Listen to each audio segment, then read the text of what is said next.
Melissa Fuller with 10 Health TV, and I am out at Antelope Park with Gary Bredehoft. And so far we have covered strength training, cross training, and technique.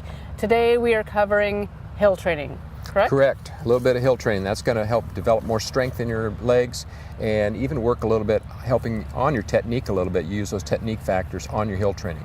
But what hill training will also do is make you stronger. And let's face it, when you've got a race that has some hills, if you've trained on a few hills, that's going to help you so you don't fatigue as fast on those hills too. But it's going to help your flats too, because it's going to make you stronger. If you're just starting out, you're going to want to do this earlier in your training. For instance, you don't want to be doing this, wait to the end of your training and start doing it, because it's going to take a toll on your legs. So you want a good base. You get out and get a good base like you've done for 4 to 6 weeks. Now we can incorporate a little bit of hill training in. So we want to look at some things technique-wise. We want to, we're going to shorten our stride a little bit as we talked in technique training. We want to drive our knees a little bit more here, because again, think of hill training as a type of strength cross training, because we want to work on, we're going to overemphasize a few things. We're going to shorten the stride, come up with our knees a little bit, overemphasize our arm carriage, swing a little bit like we did in that drill a little bit. And we want to be smooth up the hill.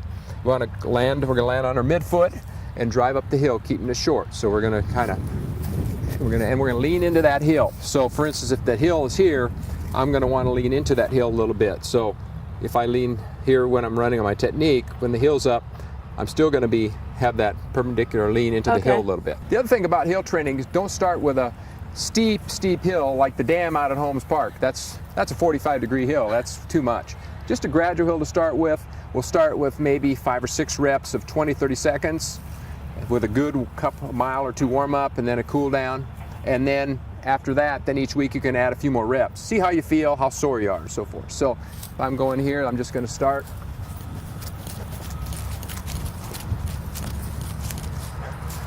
Okay, that's just a short distance, but you really want to drive up the hill, be strong, and feel the power as your legs come up and your knee comes up with your arms. Think about the technique we kind of worked in that step-up drill. Okay, so like little... Yeah, quicken our stride. All right, so here we go. Don't be afraid. Yeah, it's a hill. It's a hill. Okay, go. All right. Not bad, not bad. I have little legs, so if having little strides feels even. Drive that down and just a little shorter, choppier steps when you're going up the hills. Keep your head back a little bit. Think tall, and then... It's not my granny run? Yeah, no, yeah, you're kind of leaning over too far at the waist, like we talked about not doing. Okay, we'll do one more. So when you're kind of like this, start with this, and then pull through, okay? Go. Relax and then just go. That's better. It's something just like the step-ups and stuff we did, so that the more you work on it, the smoother it's going to get.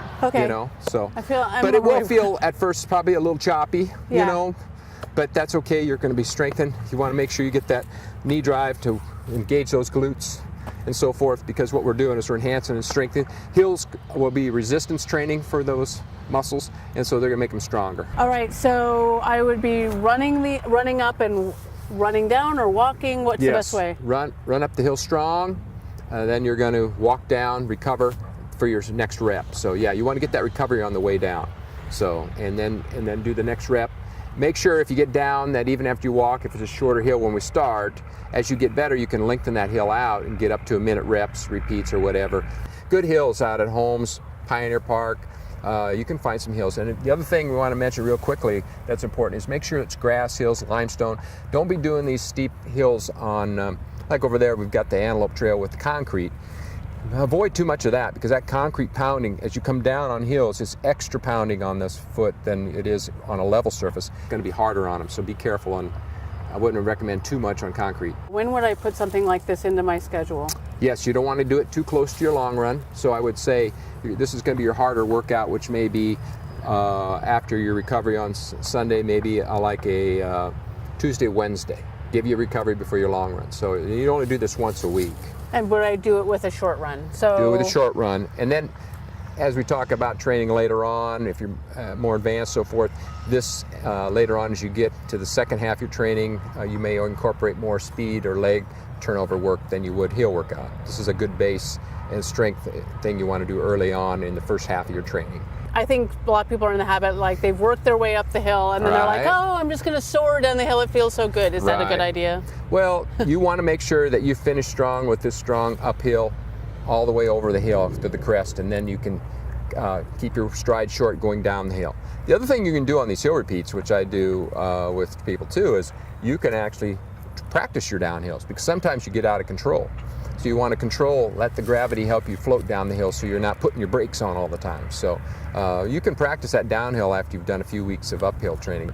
And do I lean back coming down? No. Where I was leaning forward a little bit? Well, is there a good way to kind of remember help? you want to keep that chest up, shoulders back, good posture, good strong abs, and you want to lean into it a little bit, about 3 to 5 degree lean. You want to lean into your stride a little bit, because what happens there is as you lean and as you get your stride going, gravity has helped pulling you along. If you lean back, you're fighting against gravity, and you're not going to get as much help there, and it's going to be harder to run and get you tired sooner. So it's okay to lean forward when we're going Lean that forward. down. The only thing is when we talk about leaning forward again, Melissa, is don't lean forward with your, bent over here at the waist.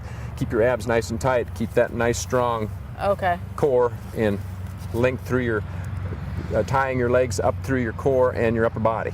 Okay, perfect. All right, I think we're ready to go. You bet. And we'll stay tuned for the next one. Okay.